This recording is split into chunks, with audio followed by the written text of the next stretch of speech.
Hello friends, welcome back to the my new video guys and my YouTube channel guys. Today friends we are going to talk about guys Samsung phone charging sound setting and how can we disable. Friends, you don't want to use your Samsung phone charging sound settings, so how can you disable it? Today friends I will show you, I will tell you in this video. So before starting video friends, first of all go and subscribe the channel, click the bell icon and like the video.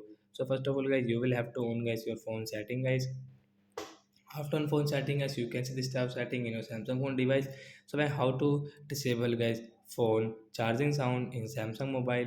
Friends, you can see the sound and vibration setting guys, tap here. Again scroll it friends, you can see system sound setting guys, tap here. Phone charging sound guys, we will disable from this right side icon and friends come back. So once your phone charging sound will disable guys, you can charge your phone without this phone charging sound. So that's it guys, thanks for watching the video guys. I hope friends have understood how to disable phone charging sound. So that's it guys, we will meet on next video guys with new topic. Bye bye friends.